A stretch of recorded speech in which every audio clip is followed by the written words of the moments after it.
apa yang bisa kita sampaikan Bang dari kejadian-kejadian yang udah berapa bulan ini nih, semakin kesini kok semakin seperti ini, dari Bang Gigi dulu. Oh ini dia dulu. Penting dalam ijazah itu. Kalau mengutip dari perkataan Rocky Gerung bilang kalau ijazah itu adalah bukti bahwa dia pernah sekolah dan pernah kuliah. Oh, dia iya. bukti Iya, ya, benar, dia pernah mengutip kayak gitu. Iya, bukti. Tapi kalau menurut saya alangkah lebih baiknya kalau syarat kalau di Indonesia kan sekarang lagi trennya S1 jadi ojol, SMA jadi anggota DPR RI. Itu kan apa sih Bang yang salah dari sebuah kepemimpinan kita Bang, yang sehingga rakyat itu merasa kok ganti presiden 1 dan 2 dan 3 malah ada sebuah rasa ketidakpercayaan gitu, karena yang dirasakan hanya proses coblos-mencoblos aja gitu Bang. Gimana tuh Bang? Ini dalam juga nih. Kartu kuning gak ini? kemarin saya bahagia sekali karena ketika Gen Z turun, Indonesia sebagai kiblat Bang. Kiblat. Pertama Nepal, kedua Prancis, semua negara semua kiblatnya ke Indonesia. Ketika Gen Z ini sudah melek, dia akan memilih pemimpin yang kompeten, benar-benar kompeten, saking sangat kritisnya Bang. Iya.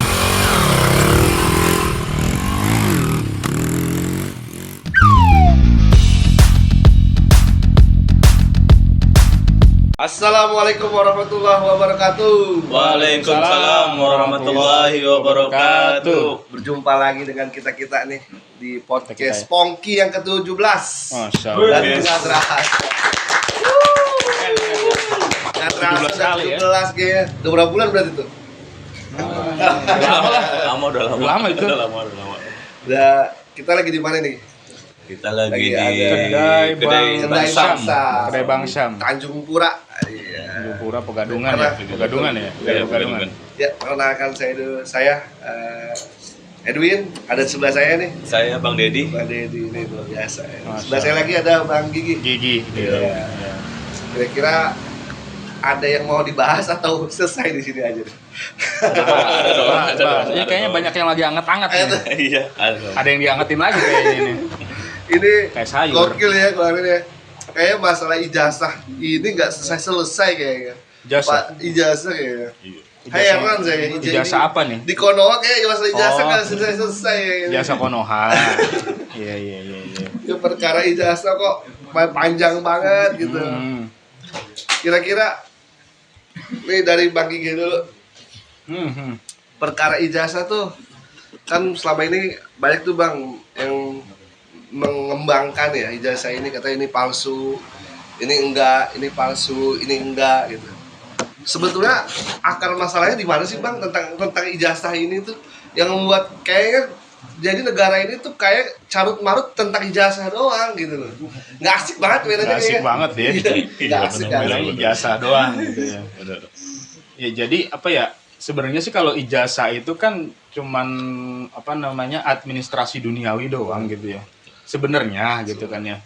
Tapi kan dalam sebuah negara itu mungkin ada sebuah tata caranya, ada sebuah yang harus syarat-syarat gitu kan. Syarat-syarat yang harus memenuhi, misalkan mau mencalonkan RT misalkan, iya. ijazahnya minimal SMP gitu SMP, kan. ya. Minimal gitu syarat gitu ya. Kemudian misalkan lurah minimal apa gitu ya. Iya. Wakil presiden misalkan apa gitu ya ijazahnya, dan presiden juga misalkan apa gitu kan. Itu kan syarat-syarat aja, sebenarnya administrasi duniawi aja gitu kan. Nah, carut marut ini sebenarnya sih ya problemnya sih lumayan lama juga ya. Udah hampir 3 tahun lebih kayaknya. Oh, 3 tahun? Lebih. Dari 3 tahun yang lalu? Oh, tapi baru rame itu sekarang ya? Iya. Gokil sih. Gokil banget itu tuh. Tuh. Kayak nggak selesai. Nggak selesai ya. Jadi memang itu tadi administrasi duniawi doang gitu ya. Tapi memang untuk sebuah kepemimpinan, sebuah negara mungkin ada syarat-syarat tertentu. Misalkan dia mau jadi ini harus minimal ini gitu kan. Nah berarti kalau misalkan itu dipermasalahkan, ya berarti sebenarnya sebelumnya ada masalah gitu kan ya. Oh gitu ya. Iya, tapi Allah alam tuh masalahnya tuh apa tuh? Ya, Iya. kita kagak tahu tuh masalahnya apa tuh. Gimana Bang Dedi? Iya, kalau masalah ijazah kan kemarin kan kita mempermasalahin masyarakat Indonesia kan mempertanyakan presiden kita nih, mantan presiden kita Oh. Bapak Insinyur Jokowi. Itu nggak ditit ini. Apa? Ah, Lanjut. iya, enggak, iya pertama itu. Oh, itu Pertama, masalahnya. iya, masalahnya itu antara asli atau tidak asli. Heeh. Terus masuk ke pengaduan masyarakat kan, pengaduan masyarakat ke polisian. Terus diperiksa. Ini antara asli dan tidak asli juga kita belum tahu nih. Kita belum tahu Samar jawab. ya? Iya, samar-samar. Kita belum tahu jawabannya. Nanti ini kuncinya di Pak Jokowi sendiri. Dia belum pernah statement bahwa dia sekarang kan sering melaporkan antara rakyat Indonesia melaporkan keasliannya dan Pak Jokowi juga melaporkan bahwa ada pencemaran nama baik. Jadi yang harus diluruskan adalah kepada rakyat Indonesia keaslian ijazah Pak Jokowi itu asli atau palsu. Oke. Itu aja Yang ini. lihat. Iya, Berarti- itu dulu ya. Berarti Mm-mm. yang dipengenkan rakyat Indonesia itu Iya. pas pemastian ijazah itu asli atau palsu. Iya. Nah, kalau dari Bang Deddy sendiri sebetulnya seberapa penting ijazah itu, Bang? Kalau Iya. dalam apa namanya ya? Hmm. Ketika mencalonkan sebagai presiden atau kepala negara atau bidang-bidang lainnya. Iya. Seberapa penting dalam ijazah itu? Kalau mengutip dari perkataan Rocky Gerung bilang kalau ijazah itu adalah bukti bahwa dia pernah sekolah dan pernah kuliah. Oh, Dia iya. bukti Iya, bukti benar, ya. Dia benar, pernah ngutip kayak gitu. Iya, bukti. Tapi kalau menurut saya alangkah lebih baiknya kalau kalau di Indonesia kan sekarang lagi trennya S1 jadi ojol, SMA jadi anggota DPR RI. Itu kan timpang nih. Ada yang jadi polisi juga. Betul ya, jadi polisi. Iya, ada polisi. Jadi maksud saya gini, ketika presiden itu dia kan menyalonkan sampai 2 periode. Berarti Iya. udah 10 tahun lebih menjabat presiden. Ketika Lama juga tuh ya. iya udah 2 periode. Ketika itu kan kita tidak pernah mempersalahkan ijazah. Baru-baru ini nih, setelah dia turun baru masalah ijazah diangkat. Kenapa nggak kita dari awal? Itu Bang. Jadi Oh, iya. aturan mainnya diperjelas. Kenapa KPU sekarang mengeluarkan aturan baru bahwa ijazah itu tidak boleh dibuka ke publik. Ya. Tapi, Ya, tapi akhirnya diralat ya. Iya diralat. Diralat. Sekarang ya diralat lagi. Yang terbaru adalah KPU Meralat iya itu. meralat mengubah aturannya kembali ke yang lama lagi. Yang lama. Ya itu aja sih itu. Jadi KPU pertama ingin supaya tidak ada masalah di kemudian hari 2029 tidak ada lagi mempertanyakan ijazah wakil dan presidennya, dibuat aturan itu, tapi rakyat menolak itu. Ya, Jelas lah menolak. iya menolak Iya. KPU juga mendengarkan suara rakyat Indonesia, dia merubah aturan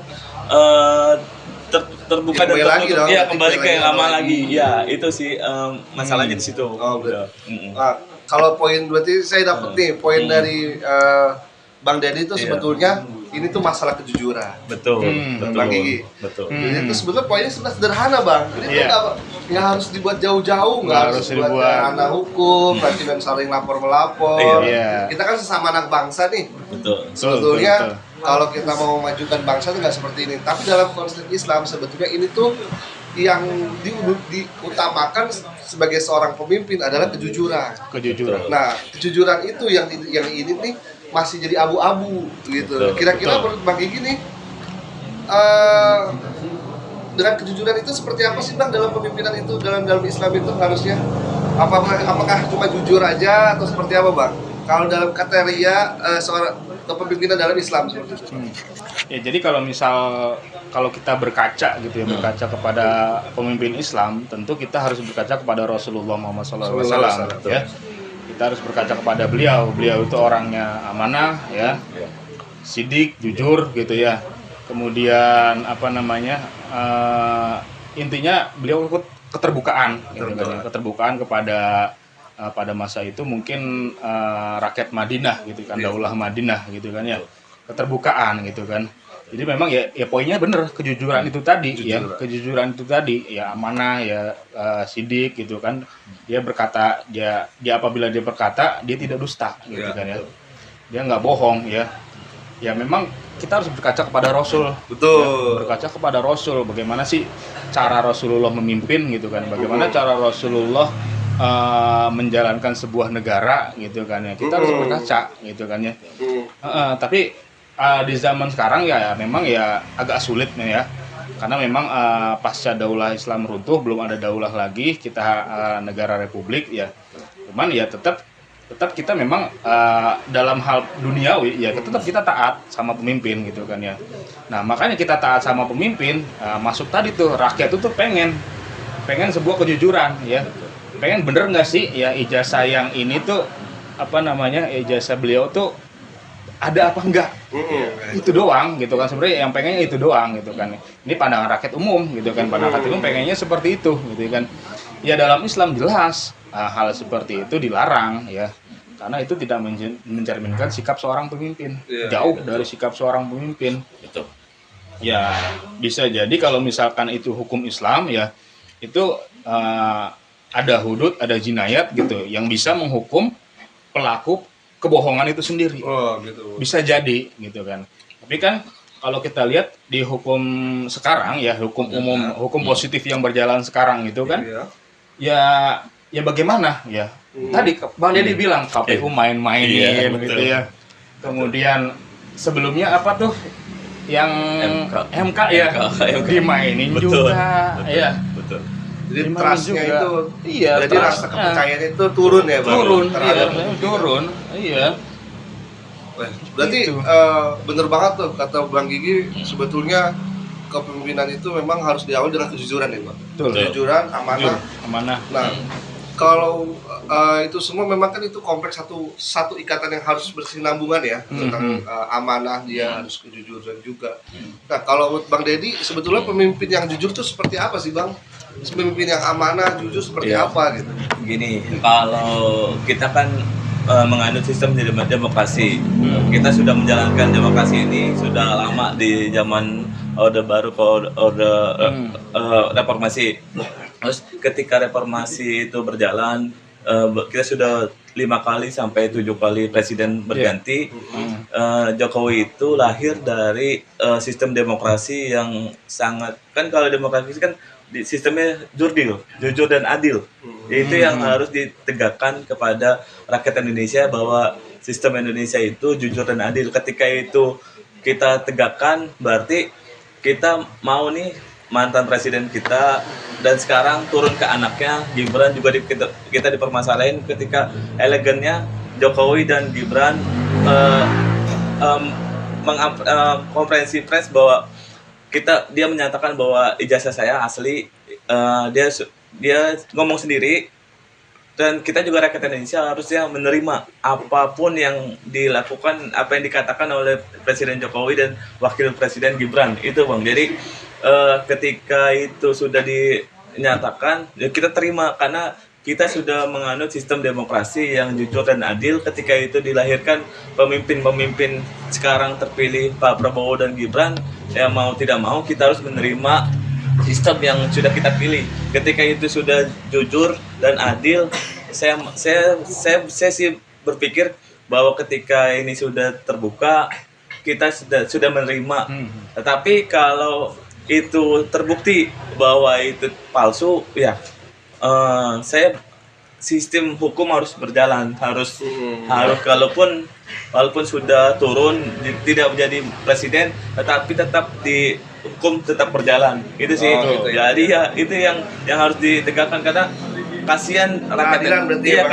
Keadilan karena Islam itu mengajarkan kita tentang keadilan. Itu yang harus ditegakkan. Jangan sampai ada maling ayam yang dihukum, tetapi ada yang korupsi tidak dihukum. Itu apalagi ketimbang sosial, apalagi sekarang tentang kejujuran. Ini hanya integritas Bang yang diuji di sini. Integritas sebagai presiden, integritas sebagai wakil presiden sedang diuji negara kita bagaimana. Kalau itu terbukti, ya kita terima. Kalau itu kalau itu terbukti palsu juga kita harus terima. Oh, itu iya. jadi Betul, kita harus legowo Bang. Oh, iya. Harus legowo, harus ikhlas Iya, itu sih. betul. Ya, betul. Berarti kalau kata Bang Deddy tuh kita harus menerapkan bahasanya walaupun siapapun itu yang sudah menjabat atau tidak menjabat, Iya. hukum itu harus positif. Tapi gini, kembali lagi ke Bang Gigi ya Bang. Kan kita memang selama ini sudah menerapkan demokrasi ya dari 1945 Iya. sampai dengan 2025 ini. Iya. Tapi kan ternyata kita mengalami degradasi ya nanti kepercayaan kepemimpinan yang terhadap kepemimpinan kita sendiri dengan demo-demo yang kemarin. Iya. Sebetulnya apa sih Bang yang salah dari sebuah kepemimpinan kita Bang yang sehingga rakyat itu merasa kok ganti presiden ganti presiden 1 dan 2 dan 3 malah ada sebuah rasa ketidakpercayaan gitu karena yang dirasakan hanya proses coblos-mencoblos aja gitu Bang. Gimana tuh Bang? Ini dalam juga nih. Kartu kuning gak ini? Ya, sebenarnya sih ya, kalau kita kembali lagi berkaca pada Islam gitu ya. Dalam Islam pemilu itu ya dibolehkan. Boleh ya Bang? Iya, pemilu dalam konteks pemilu itu boleh gitu kan. Misalkan ada 2 calon khalifah gitu kan. Pada masa itu kan juga pernah ada pemilihan tuh. Masanya kalau nggak salah Umar sama Utsman sama Ali. Utsman sama Ali gitu ya. Maka lebih banyak suara ke Utsman gitu kan. Jadi sebenarnya boleh-boleh aja gitu kan ya. Nah, ya mungkin gitu ya. Mungkin itu efek dari yang berjalan ini gitu kan ya. Itu nggak sesuai ya. Artinya nggak sesuai itu memang kalau kita lihat konsep yang dipakai itu sebenarnya bisa gitu kan. Berjalan tapi ibarat kata tuh seperti gulungan benang yang kusut ya. Iya. Semakin kusut, semakin besar ya? makin besar. Ya, itu makin besar gitu kan. Nah, jadi makin kesini makin ruwet. Bagaimana solusinya gitu kan? Yaitu memang isi benang itu tadi nggak mungkin kita tarik satu-satu, sulit gitu kan. Tarik satu itu sulit ya jadi memang kalau kita lihat ya kalau kemarin ada demo gitu kan, ada misalkan ada pembakaran apalagi tuh Banyak penjarahan itu, gitu kan ya. betul, Itu efek dari ya bisa jadi efek dari kezoliman, ya bisa jadi efek dari ketimpangan sosial yang tadi Bang Deddy bilang gitu. Itu efek jangka panjangnya seperti itu ya. Kenapa kemarin seperti halnya kasus korupsi Pertamina gitu ya. Korupsi Pertamina, korupsi ini adem-adem aja. Iya. Tapi yang kayak DPR gitu ya, itu langsung panas gitu kan. Kenapa DPR kok bisa seenak-enaknya bikin wewenang gitu kan. Iya. Ya karena sebelumnya udah enak-enak bikin wewenang. Oh, jadi ini maksudnya ini Iya. sesuatu yang sudah berjalan lama. Udah berjalan. Terus DPR enak-enak bikin wewenang begitu, gaji segini, joget-joget segala macam. Iya. Kenapa dia berani begitu? Ya sebelumnya berani Iya. ngerubah undang-undang itu tadi ya tahun lalu tuh ya. Bapak Wapres gitu ya. Iya. Nah, ini kalau kembali ke Bang Deddy. Iya. Kalau menurut Bang Deddy, sebetulnya ijazah itu sesuatu yang privasi atau sesuatu yang boleh dilihatkan Bang? Kalau menurut saya, tadi Bang Gigi bilang syarat untuk jadi RT aja harus punya ijazah SMP. Kenapa nggak diterapkan ke presiden syarat minimal S1 atau S2? Itu kan adil. Jadi ketika yang rakyat kecil mau jadi RT aja harus sekolah jadi SD SMP, kenapa nggak presiden itu syaratnya SMA atau kuliah S1? Jadi harus ada sama peraturannya, kan udah dibuat aturannya minimal SMA atau S1 atau S2, tetapi kan di kenyataannya nggak begitu. Kenyataannya sekarang kan Indonesia jasa bisa dibeli atau bisa dipesan atau apa, itu hanya tadi saya bilang integritas, kejujuran itu yang diuji di sini. Jadi ketika kita mau jadi RT aja syarat SMP, kenapa kita mau jadi yang anggota DPR atau menjadi wakil presiden atau presiden harus syaratnya S1 itu Bang. Jadi adil lah. Ada itu deh ya, maksudnya ada hitam di atas putih maksudnya keterangan-keterangannya ya, Iya. poin-poin tertentu yang harus diloloskan gitu ya. Kayak gitu. Iya. Jadi Syaratnya apa, syaratnya apa, syaratnya Layak betul. apa enggak? Iya, layak atau tidak, itu aja yang ditekankan Luar itu biasa. aja. Iya. Nah, sebetulnya kalau kita pikir tuh agak unik ya di zaman sekarang itu. Kan kalau kita lihat nih Rasulullah itu dan para sahabat itu kalau dalam tampuk kepemimpinan itu kan mereka sebenarnya ketakutan bang kalau dipilih sebagai pemimpin itu. Nah kalau sekarang itu banyak sekali mereka-mereka yang ingin menjadi pemimpin. Sebetulnya kan kalau dari kacamata Islam sendiri bahwa orang yang pertama kali masuk neraka itu salah satunya adalah pemimpin. Menurut Bang Igi gimana sih bang? Kenapa orang-orang zaman sekarang ini ketertarik banget mau jadi pemimpin bang? Padahal dia nggak punya kompetensi untuk itu gitu. Nggak layak gitu ya? Sebenarnya nggak layak gitu. Betul. To the point ya.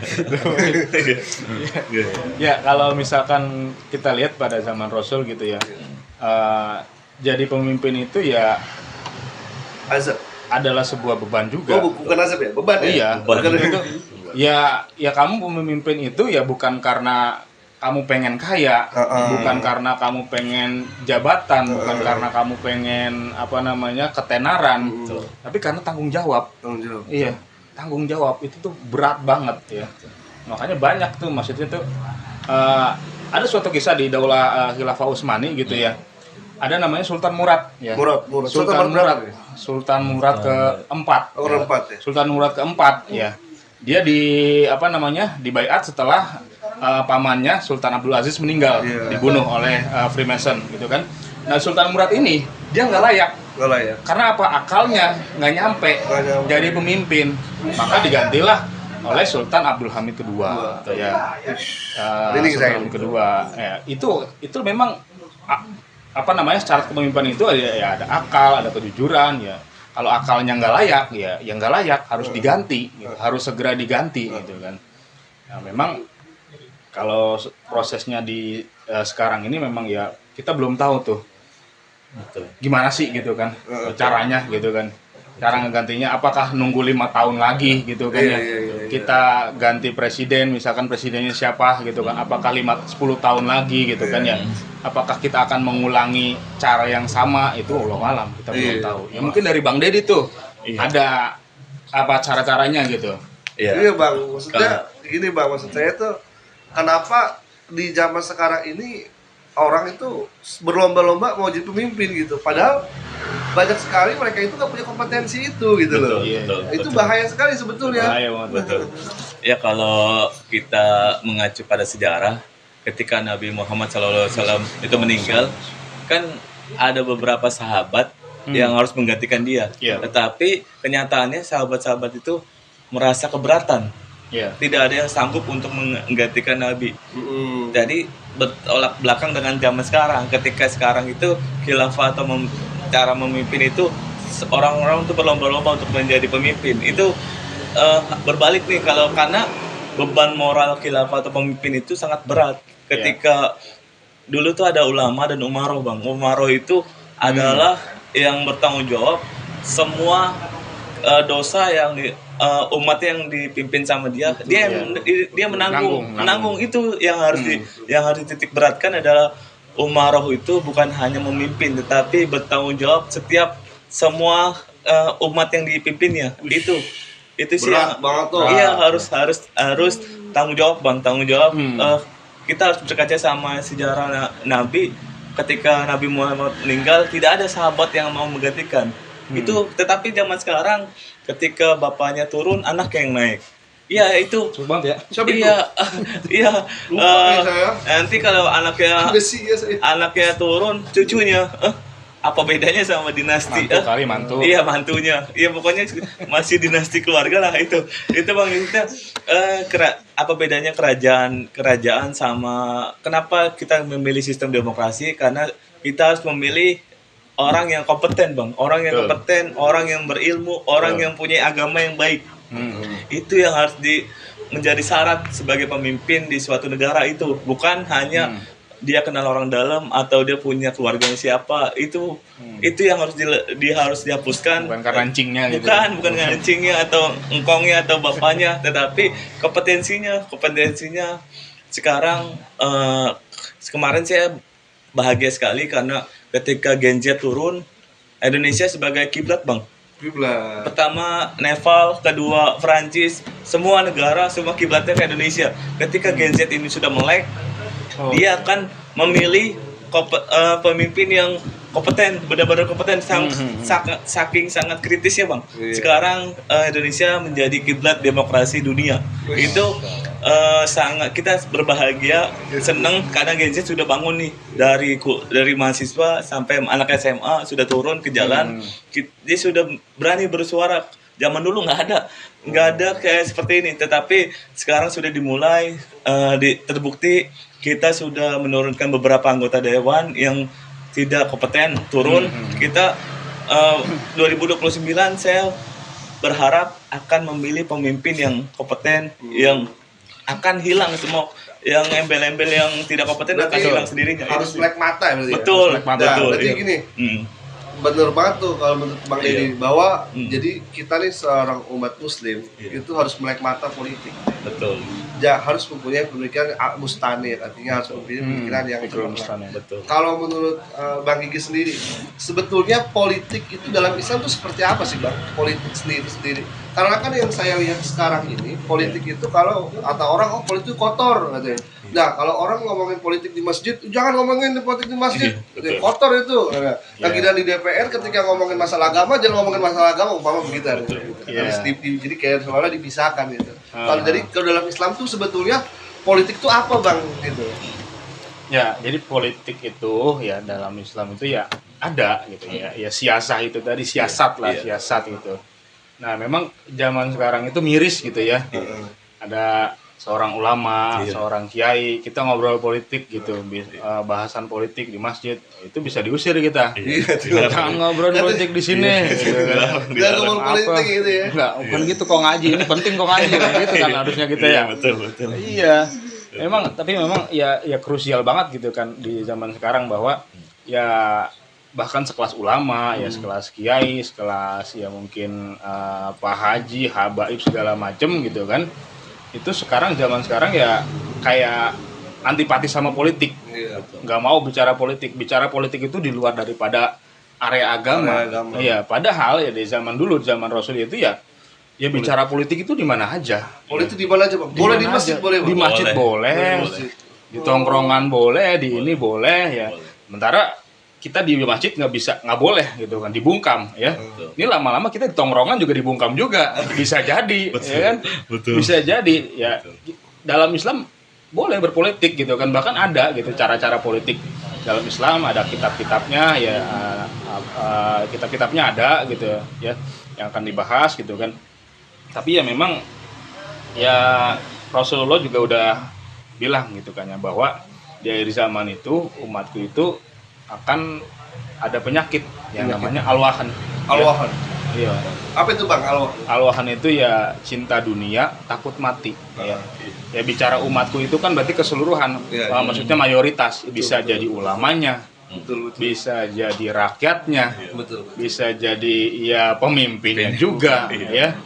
Semua gitu kan ya, menyangkut keseluruhan. Jadi memang ya dalam politik Islam dalam Islam itu politik ada gitu ya. Cuman memang caranya yang kita belum pakai gitu di negara ini. Betul. Alwahan itu berarti dia itu cinta dunia, takut mati. Sebetulnya yang alwahan itu sebetulnya lebih ke arah karena dia tuh ngerasa nggak bakalan mati, jadi dia tuh pengen terus berkuasa, pengen terus memiliki, bahasanya tuh yang belum dimiliki udah dimiliki, pengen lagi yang lain. Wah, itu saking bahayanya alwahan.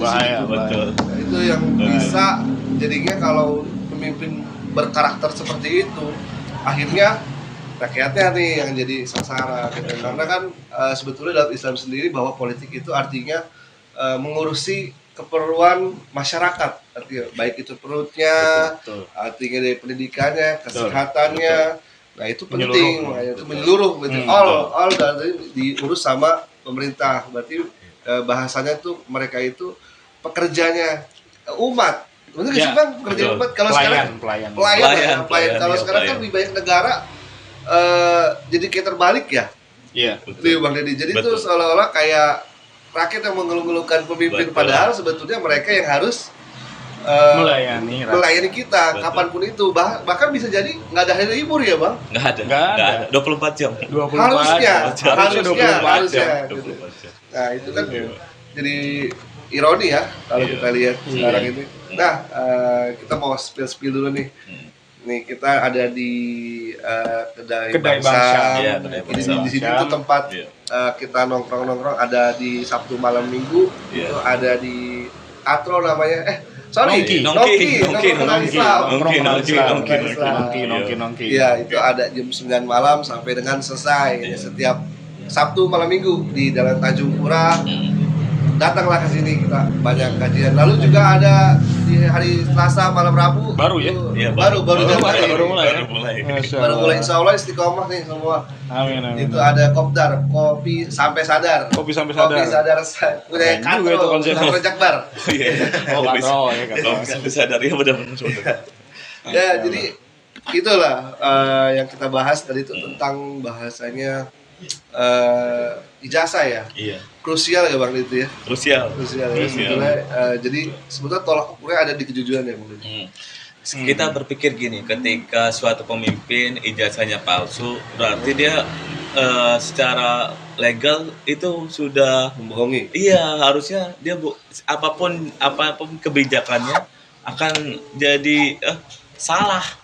Jadi ketika pemimpin itu pemimpinnya salah, pasti ke bawahnya juga akan ikut-ikutan salah. Ikut-ikutan Iya, salah. itu yang saya khawatirkan ketika makanya ke depan ketika masyarakat Indonesia sudah cerdas, saya yakin ketika itu politik uang itu sudah nggak berlaku lagi 2029. Jadi saya sangat senang dengan kejadian kemarin demo-demo yang besar itu menjadi kiblatnya kita. Kalau mereka kan jadi udah ada narasi bahwa pemimpin itu ada pelayan kita. Betul. Jadi dia itu karyawan kita. Iya. Ya, itu yang jadi yang Iya, itu harus kita tekankan di situ. tekankan di situ. Kalau dulu Iya. kan pemimpin yang berkuasa. Iya. Tapi sekarang rakyat yang berkuasa. Bisa dilihat dari kejadian DPR merubah. Sekarang itu undang-undang perampasan aset sudah masuk ke prolegnas, jadi akan disahkan. Jadi kan apapun keinginan rakyat sekarang sudah menjadi kepentingan utama pemimpin.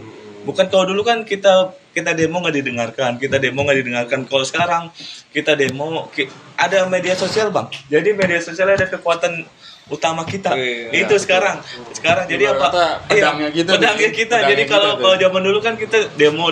Kalau sekarang dengan TikTok, dengan IG, dengan itu kita Facebook, pakai iya itu. kita pakai dah. Itu aja sih.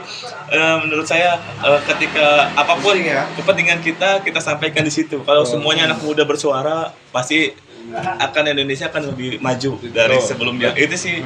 Iya. Memang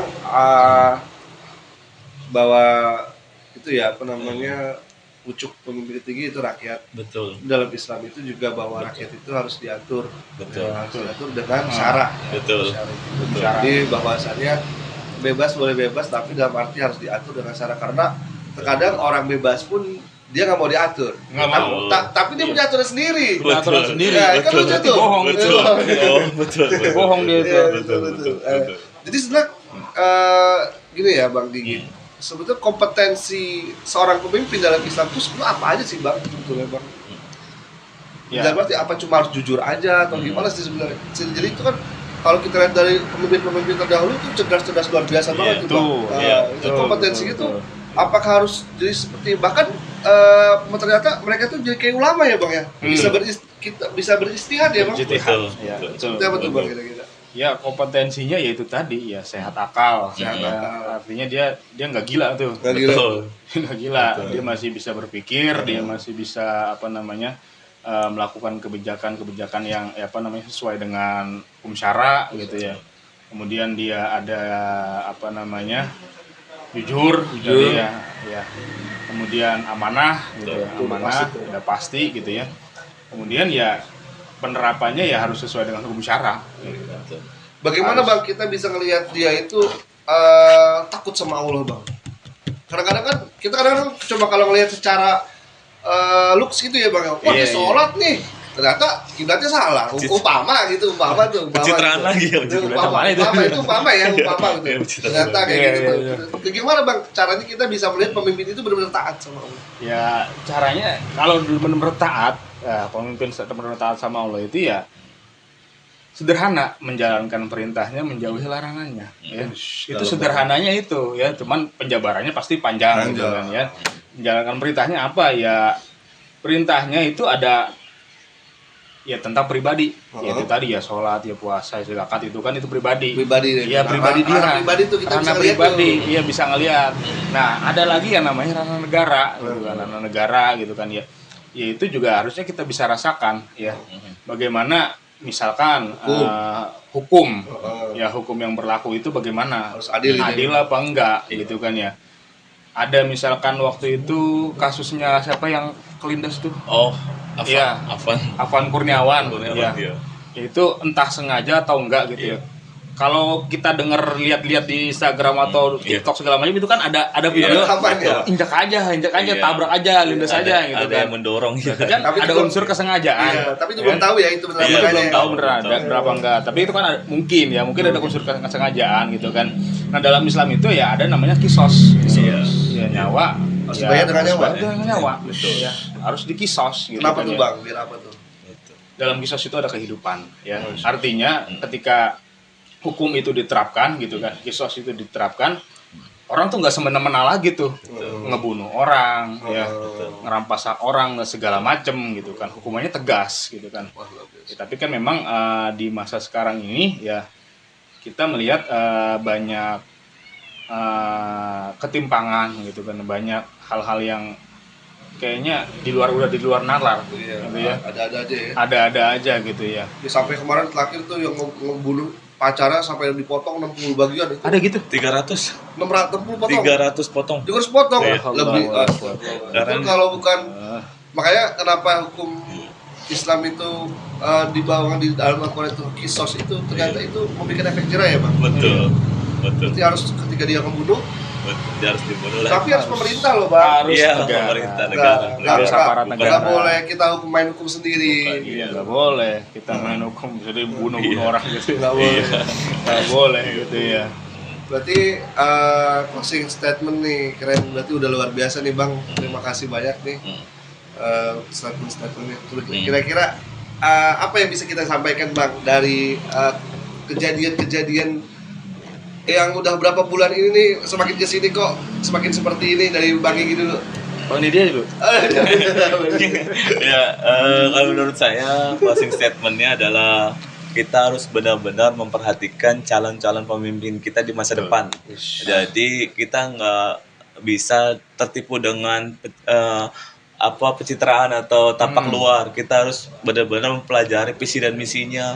Kita harus mempelajari latar belakangnya, dia sekolah di mana, kuliah di mana, supaya jelas. Ketika latar belakangnya jelas, terus agamanya jelas, itu yang harus kita lihat. Kita jangan mau dibohongi dengan kita money uang, money politik dan yang lain-lain. Masyarakat harus cerdas, harus memilih mana yang baik, mana yang buruk, mana yang cerdas, mana yang bodoh. Kita harus ke depan, harus benar-benar melihat pemimpin dari semua aspek kehidupan. Betul. Itu aja sih dari saya. Luar biasa. Iya, keren Bang. Betul. Harus menyeluruh gitu ya. Betul. Harus ngapal. Kalau bahasa Islam kapah. Iya, betul. Dari lagi Bang, statementnya di kita nih udah nggak terasa loh udah berapa menit ini kita? 40 menitan. 40 menit, Masya Allah. Ya, Ya, intinya sih saya itu kan suka belajar sejarah gitu ya. Ya. Dulu tuh dari Muhammadiyah dan perwakilan dari NU gitu ya. Itu berangkat ke Mesir gitu ya. Berangkat ke Mesir untuk bagaimana konferensi khilafah itu tadi tahun 1925 ya. Nah ini sekarang ini orang Muhammadiyah sama orang NU lagi duduk bareng nih. Saya kayak orang Aring. Iya benar-benar. Alhamdulillah duduk bareng gitu kan, akrab ngobrol gitu ya. Alhamdulillah ya. Muhammadiyah sama NU duduk bareng. Dia NU. Ini orang Aring. Orang Aring gitu. Mohon maaf nih. Ya intinya adalah setiap orang pasti ada berbeda gitu, maksudnya berbeda dalam perjalanan dalam ini. Cuman memang kita kalau misalkan kita kembali berkaca pada diri kita gitu kan, sebenarnya kita ini siapa, untuk apa kita hidup dan mau kemana kita setelah kehidupan gitu kan ya. Tentunya itu ada jawabannya. Ya, jawabannya ada di mana ya, pasti ada di Al-Qur'an ataupun sunnah gitu kan ya. Nah, kita dalam hidup itu ya lebih afdol ya, kita ngikutin ya apa yang udah ada sebelumnya. Artinya yang udah ada itu yang apa namanya, yang sudah dijalankan oleh Rasul, dijalankan oleh para pemimpin-pemimpin Islam sebelumnya gitu kan ya. Nah, maka apa yang harus kita lakukan yaitu adalah liistinafil hayatil Islam. Melanjutkan kehidupan Islam. Mungkin itu saja. Luar biasa. Wah, statement yang luar biasa ya dari Bang Deddy dan Bang Gigi. Jadi kita disadarkan bahwa kita harus melek politik dan juga harus mempunyai wawasan yang luas dalam Islam. Jadi walaupun kita sekarang dalam keadaan susah ekonomi umpama ya, dalam bergelut tentang ekonomi dengan perut, tapi kita dalam hal politik terutama dalam Islam kita nggak boleh kalah. Kita nggak boleh mau untuk jadi bodoh. Kita harus berani untuk mengkaji.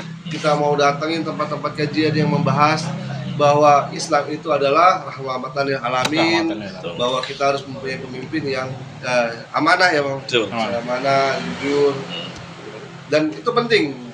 Jadi catatan buat kita bahwa kita juga nggak boleh tutup dalam politik, tapi harus melek politik agar kedepannya Indonesia bisa lebih baik lagi. Tentunya masyarakatnya sejahtera, ya, pemimpinnya benar-benar taat sama Allah, dan manusia-manusia takut sama azabnya Allah. Mungkin itu aja dari saya.